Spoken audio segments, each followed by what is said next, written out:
नमस्कार दोस्तों। आज हम लोग अध्ययन करेंगे समिति एसोसिएशन। एसोसिएशन मुख्य रूप से मानव की आवश्यकताओं की पूर्ति के लिए बनाया गया संगठन होता है। चूंकि मनुष्य एक सामाजिक प्राणी है, सामाजिक प्राणी होने के नाते मनुष्य की प्रत्येक व्यक्ति की अनेक प्रकार की आवश्यकताएं होती हैं।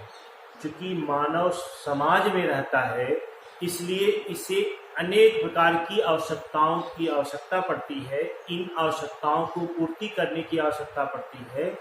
तो मानव अपनी आवश्यकता को पूर्ति को 3 तरीके से पूर्ति कर सकता है। क्योंकि मानव एक सामाजिक प्राणी है, प्रत्येक मानव की अनेक प्रकार की आवश्यकताएं होती हैं।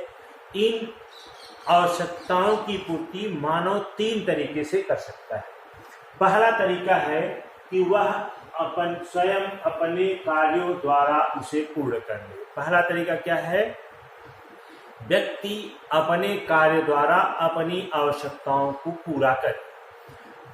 ऐसा संभव ही नहीं है कि मनुष्य अकेले अपने कार्यों द्वारा अपनी सभी आवश्यकताओं को पूरा कर सके।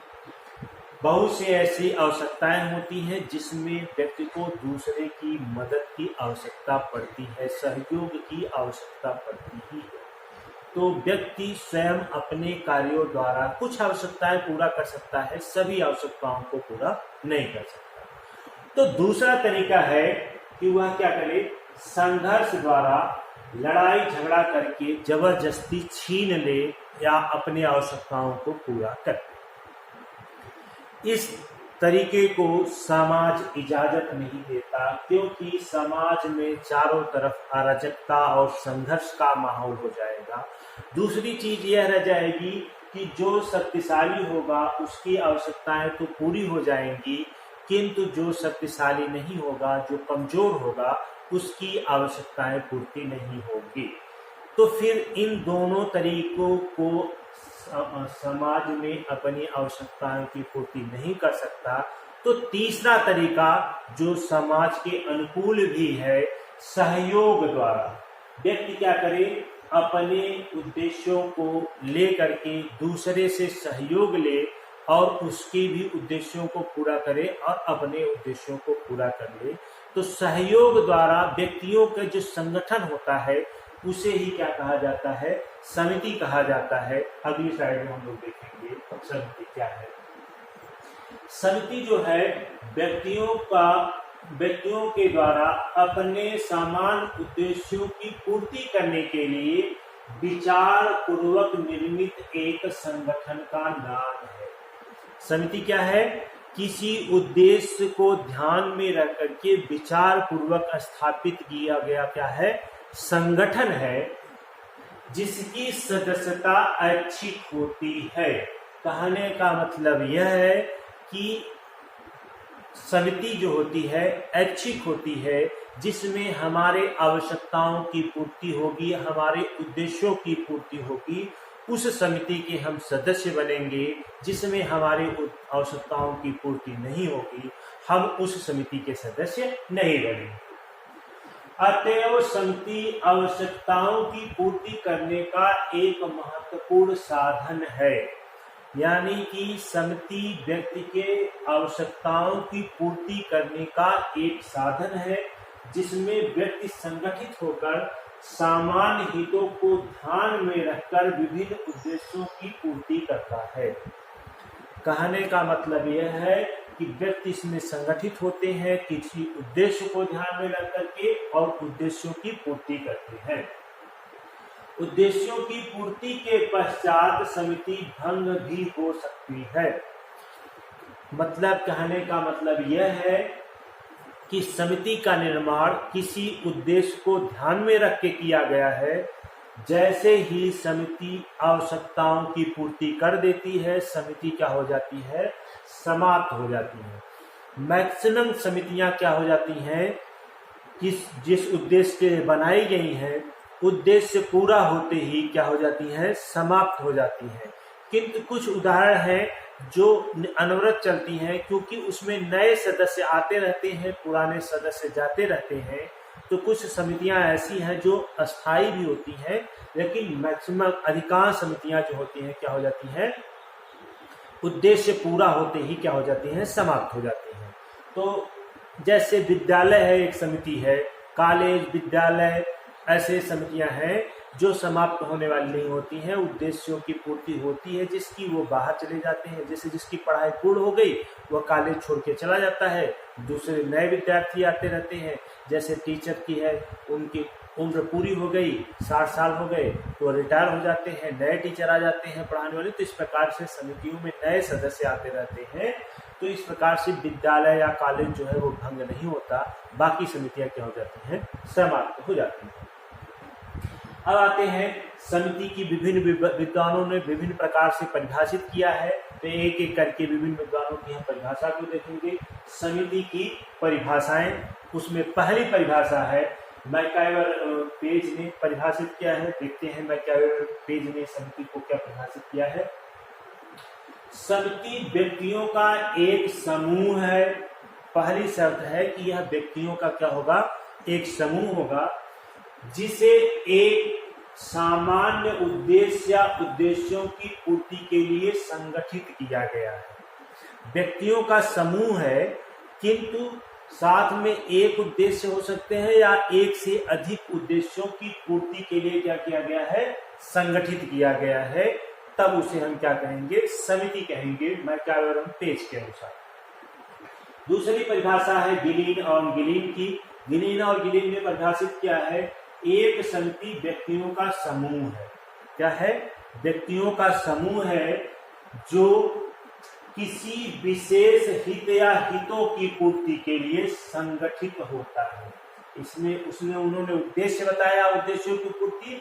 यहाँ भी वही चीज है, हित या हितों की पूर्ति। उद्देश्य या हित किसी लाभ को लेकर के हम क्या करते हैं, पूर्ति के लिए क्या होते हैं, संगठित होते हैं। तथा कुछ मान्यता प्राप्त स्वीकृत प्रक्रियाओं एवं व्यवहारों द्वारा कार्य करता है। कहने का मतलब यह है कि इसमें कुछ मान्यता प्राप्त नियम पाए जाते हैं प्रत्येक समितियों में, जिसके माध्यम से अपने उद्देश्य या हितों को हम क्या करते हैं, पूरा करते हैं। यह गिलीन और गिलीन की परिभाषा थी। अगली परिभाषा है फेयर एंड चाइल्ड की परिभाषा है। फेयर एंड चाइल्ड में समिति एक संगठनात्मक समूह है। कहने का मतलब यह है, यह व्यक्तियों का समूह है जो एक संगठित होता है, एक संगठन में रहता है, और फिर क्या कहते हैं, जिसका निर्माण निश्चित उद्देश्यों की पूर्ति के लिए किया गया है। मतलब कि समिति व्यक्तियों का संगठन है जिसका निर्माण उद्देश्यों की पूर्ति के लिए किया गया है, तथा इसका अपना एक आत्मनिर्भर प्रशासकीय ढांचा तथा कार्यकर्ता होते हैं। कहने का मतलब यह है कि प्रत्येक समिति की अपनी एक नियम कानून वाली व्यवस्था और एक संरचना होती है, जिसके माध्यम से अपनी आवश्यकताओं की पूर्ति की जाती है। अगली परिभाषा है बोगार्डस की, बहुत महत्वपूर्ण परिभाषा है। इन्होंने कहा, सामान्यतया किसी उद्देश्य को प्राप्त करने के लिए व्यक्तियों द्वारा मिलकर काम करने को ही समिति कहते हैं। सामान्यतः किसी उद्देश्य को प्राप्त करना, कोई निश्चित उद्देश्य होता है जिसको हमको क्या करना है, प्राप्त करना है। प्राप्त करने के लिए व्यक्तियों द्वारा मिलकर काम करने को ही समिति कहते हैं। किसी उद्देश्य को पूरा करने के लिए व्यक्ति मिलकर काम करते हैं, तब उन व्यक्तियों के संगठन को हम क्या कहते हैं, समिति के। अगली परिभाषा है ऑकबर्न और नीमकॉफ की। इन्होंने कहा कि समिति एक ऐसा संगठन है, समिति क्या है, संगठन है, जो प्रायः विशेष स्वार्थों की पूर्ति के लिए बनाया गया है। स्वार्थ मतलब कोई उद्देश्य को पूरा करने के लिए बनाया गया है। इसका उद्देश्य अपने सदस्यों की विशेष या सामान्य इच्छाओं की संतुष्टि के अतिरिक्त कुछ नहीं है। इसका क्या उद्देश्य होता है, जो इसके सदस्य होते हैं उनकी इच्छाओं को पूर्ण करने का काम करता है। अब आते हैं समिति की विशेषताएं। इन परिभाषाओं को हमने देखा, इन परिभाषाओं के आधार पर समिति की कुछ विशेषताएं निकल के आती हैं। अब हम इन विशेषताओं की चर्चा करेंगे। समिति की विशेषताएं, पहली विशेषता है समिति व्यक्तियों का क्या है, समूह है। समिति में क्या होते हैं, व्यक्ति इकट्ठे होते हैं या एक व्यक्तियों की एक संरचना होती है जिसके माध्यम से समिति का निर्माण होता है। प्रत्येक समिति का क्या होता है, एक निश्चित उद्देश्य होता है। बिना उद्देश्य की कोई समिति नहीं होती। समिति किसी उद्देश्य को ध्यान में रख करके ही बनाई गई है। अगला है समिति सहयोग पर आधारित होती है। समिति उद्देश्य को ध्यान में रखकर व्यक्ति उसमें क्या करते हैं, सहयोग करते हैं। ऐसा नहीं है कि उसमें सहयोग और संघर्ष दोनों नहीं पाया जाता। संघर्ष होगा तो समितियां क्या हो जाएंगी, समाप्त हो जाएंगी। इसलिए समिति में केवल सहयोग ही देखने को मिलता है। समिति में क्या होता है, संगठन पाया जाता है। व्यक्ति जो होते हैं संगठित होते हैं, एक दूसरे के उद्देश्यों को लेकर के क्या होते हैं, संगठित होते हैं कि सबकी आवश्यकताओं की पूर्ति हो। अगला क्या है, विचार पूर्वक स्थापना। विचार पूर्वक स्थापना कहने का मतलब यह है कि समिति किसी उद्देश्य को ध्यान में रख करके उद्देश्य को पूरा करने के लिए विचार पूर्वक जानबूझ करके बनाई जाती है। मूर्त संगठन बहुत महत्वपूर्ण है। कभी कभी परीक्षाओं में पूछ दिया जाता है कि समिति क्या होती है, मूर्त होती है अमूर्त। तो समिति मूर्त होती है। चूंकि पहले ही बताया गया कि समिति जो होती है व्यक्तियों का समूह या संगठन होता है। चूंकि व्यक्ति होते हैं तो व्यक्ति हमको दिखलाई पड़ते हैं, इसलिए समिति क्या होती है, मूर्त होती है। अगली विशेषता है नियमों पर आधारित। प्रत्येक समिति में कुछ नियम होते हैं। बिना नियमों की कोई समिति नहीं चल सकती। तो प्रत्येक समिति को चलाए रखने के लिए, उद्देश्यों को पूरा करने के लिए कुछ न कुछ नियम बनाए ही गए होते हैं। हाँ, नियम लिखित अलिखित दोनों हो सकते हैं, लिखित और अलिखित।